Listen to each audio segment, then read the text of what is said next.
भारत के में चुन चुन के जितने हरामखोर हैं, हरामखोर, जितने देश को लूटने वाले व्यक्ति हैं, उनका एक संगठन है भारतीय जनता पार्टी। भारतीय जनता पार्टी का हरामखोर प्रधानमंत्री और ये हरामखोर अमित शाह, तरीपार अमित शाह चुनाव प्रचार में व्यस्त है। मैं देश को झुकने नहीं दूंगा, मिटने नहीं दूंगा, सौगंध है मुझे इस मिट्टी की। हरामखोर प्रधानमंत्री, तूने इतने बड़े बड़े कसम खाए थे तो कहां गई तेरी कसम? मैं देश नहीं बिकने दूंगा। देश की एक एक संपत्ति को तो बेच दिया, तो इससे भी बड़ा हरामखोर कोई देखे आपने? प्रधानमंत्री जो सुबह से शाम तक जिस देश का राजा झूठ बोले, उस देश में हाहाकार नहीं आएगा, प्रलय नहीं आएगा तो क्या आएगा? कौन सा ऐसा प्रधानमंत्री ने आज तक एक सत्य वचन बोला हो, उसका मुझे कोई उदाहरण बता दो। ये महामारी नरेंद्र मोदी की देन है भारत में, और जब तक भारत में का प्रधानमंत्री नरेंद्र मोदी रहेगा, देश हाहाकार मचा हुआ रहेगा। ये झूठा फ्रेब पाखंडी प्रधानमंत्री है। ये न मां का हुआ, न बाप का हुआ, न घरवाली का हुआ, न इस देश के नागरिक का हुआ। मैंने पिछले एक वीडियो में कहा था आप सबसे, जहां हाहाकार मचा हुआ है पूरे देश के अंदर, एक एक व्यक्ति परेशान है, देश के अंदर लाशें ही लाशें बिछ रही हैं, वहीं पे भारतीय जनता पार्टी के लोग नोट उगाही के काम में लगे हुए हैं। अभी उत्तर प्रदेश का एक विधायक बीजेपी का है, उसका वीडियो वायरल हुआ है। वो व्यक्ति कोरोना मरीज को अस्पताल में भर्ती कराने के लिए 20 लाख रुपए की डिमांड कर रहा है। 20 लाख रुपया। सोचिए कि जहां पे लोग, बहुत सारे ऐसे हमने वीडियो देखे, बहुत सारे ऐसे लोग, समाज सेवी, नेताओं का काम ही है समाज सेवा करना, लेकिन नेता आजकल समाज सेवा नहीं करते। अधिकतर 99% नेता ऐसे मिलेंगे अपने भारतवर्ष में, किसी भी दल में हो, लेकिन अभी वर्तमान में सवाल उनसे किया जाता है जिसकी सत्ता होती है, उंगली उसके ऊपर उठती है जिसकी सत्ता होती है। सत्ता में बैठे हुए भारतीय जनता पार्टी के आज लोग खुद ही देश की जनता को लूटने में लगे हुए हैं, और ये फर्जी राष्ट्रवादी का ढोल पीटने वाले व्यक्ति,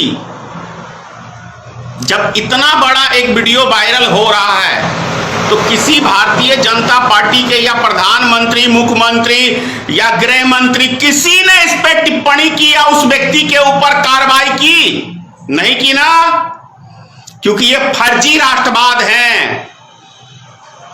भारत के में चुन चुन के जितने हरामखोर हैं, हरामखोर, जितने देश को लूटने वाले व्यक्ति हैं, उनका एक संगठन है भारतीय जनता पार्टी,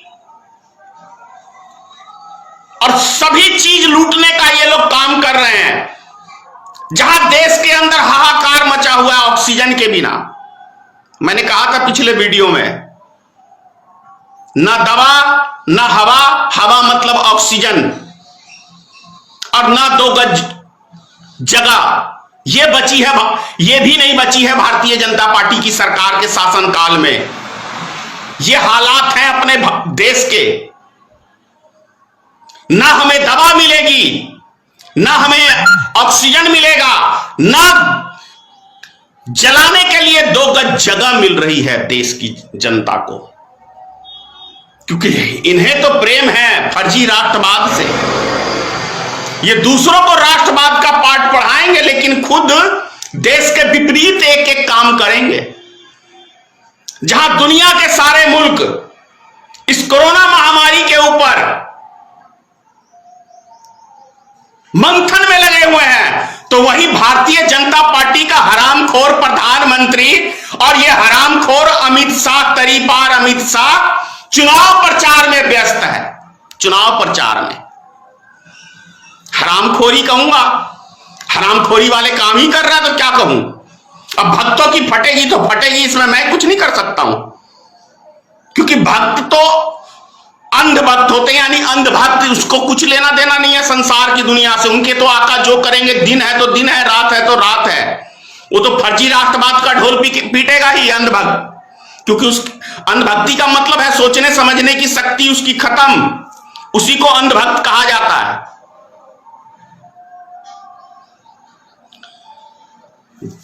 गांव गांव, मैं अपने ही गांव में की एक किस्सा बता रहा हूं। अभी एक मेरा मित्र दिल्ली में काम करता था, और वो हरामखोर जिस मालिक के पास काम करता था, वो हरामखोर मालिक जब उसको कोरोना का शिकायत हो गया तो उसको गाड़ी पे बिठा के गांव भेज दिया। उसको वहां दिल्ली के अस्पताल में भर्ती कराना चाहिए था। आजीवन उसने उसके पास नौकरी की। ऐसे ऐसे हरामखोर हैं हमारे देश के अंदर कि जिसने पूरा जीवन जिस व्यक्ति के लिए दे दिया, पूरा जीवन, वो व्यक्ति का तबीयत खराब हो जाता है तो वो व्यक्ति उसको गाड़ी में बिठा के गांव भेज देता है, और गांव में आने के बाद दूसरे दिन उसकी मृत्यु हो जाती है। ऐसे हैं हमारे देश में। क्या कमाल का है भाई हमारा समाज। हिंदू के ढोल पीटते हैं हम लोग। दुर्भाग्य से मैं भी इसी में ही जन्म लिया हूं। शर्म आती है कभी कभी, जो हिंदू समाज के लोग ही अपने लोगों के ऊपर जो काम करते हैं, शर्म आता है, शर्म से सर नीचे झुक जाता है कि जिस हरामखोर मालिक के लिए पूरी जिंदगी जिस व्यक्ति ने दे दिया, वो व्यक्ति जब मुसीबत में पड़ा तो उसको गाड़ी में बिठा के गांव भेज दिया। ऐसे वफादार बनेंगे मालिक के लिए लेबर? आप लोग खुद सोचिए। वैसे ही हरामखोर प्रधानमंत्री है हमारा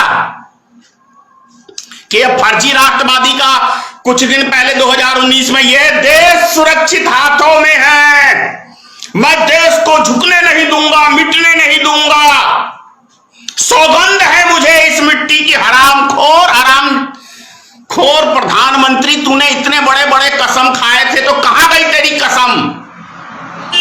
मैं देश नहीं बिकने दूंगा। देश की एक एक संपत्ति को तो बेच दिया। तो इससे भी बड़ा हरामखोर कोई देखे आपने प्रधानमंत्री? ये दूसरों को शिक्षा देता है, खुद ही शिक्षा की कमी है इसके पास।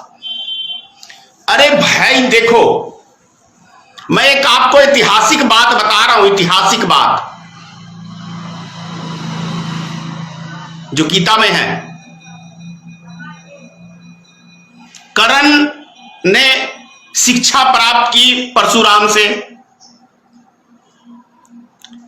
आप सब जानते हैं कि परशुराम से शिक्षा प्राप्त की अस्त्र विद्या का शूद्र पुत्र बनके। एक झूठ उसको पता था या नहीं पता था ईश्वर जाने, लेकिन वो शूद्र पुत्र के नाम से शिक्षा प्राप्त की एक ब्राह्मण परशुराम से। उसको जब एक कीड़ा काटता है और उसकी पीड़ा सहन करता है, तो आप सब जानते हैं कि उसके गुरुजी उसके जांघा पे सर रख के आराम कर रहे होते हैं। जब उनकी नींद खुलती है और देखते हैं कि खून से लथपथ है, तब वो कहते हैं कि नहीं, तू शूद्र पुत्र नहीं है, तूने मेरे साथ छल किया है। तब उसको उस टाइम श्राप दे देते हैं। सिर्फ एक वो बेचारा जानता है कि भी नहीं जानता कि मैं शूद्र पुत्र हूं या क्षत्रिय हूं, ये भी नहीं पता था, लेकिन उसको श्राप दे दिया गया है कि जब तेरी जरूरत पड़ेगी इन विद्याओं की तो तेरे काम में नहीं आएगा। तो ये हमारा हरामखोर प्रधानमंत्री भगवान से भी झूठ बोलता है, इस देश की एक एक जनता से झूठ बोलने का काम करता है। क्यों नहीं देश में बर्बादी आएगी और क्यों नहीं हाहाकार मचेगा? जो सुबह से शाम तक जिस देश का राजा झूठ बोले, उस देश में हाहाकार नहीं आएगा, प्रलय नहीं आएगा, तो क्या आएगा? कौन सा ऐसा प्रधानमंत्री ने आज तक एक सत्य वचन बोला हो, उसका मुझे कोई उदाहरण बता दो। झूठ के अलावा इस प्रधानमंत्री ने कुछ बोला ही नहीं। और जब राजा प्रजा से झूठ बोले, भगवान से झूठ बोले, तो वो तो बिगड़ेंगे ही, कुदरत तो बिगड़ेगा ही। ये महामारी, मैं आज आप लोग को कह रहा हूं, ये महामारी नरेंद्र मोदी की देन है भारत में।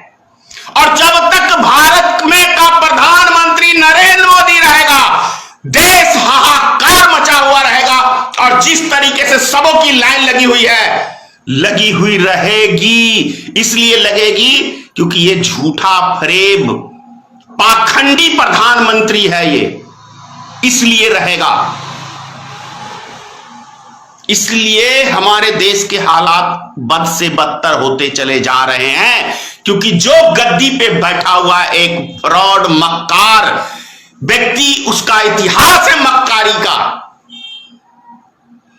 वो इस संसार में न मां का हुआ, न बाप का हुआ, न घरवाली का हुआ, न इस देश के नागरिक का हुआ, किसी का नहीं हुआ।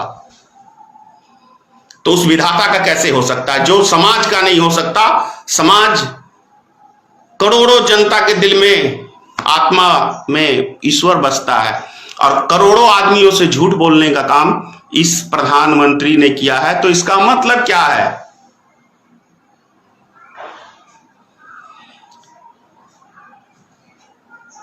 जब तक मोदी रहेगा तब तक देश के हालात अपने अच्छे नहीं हो सकते। ये कड़वी वचन कह रहा हूं आज, बहुत सारे व्यक्ति को आश्चर्य लगेगा।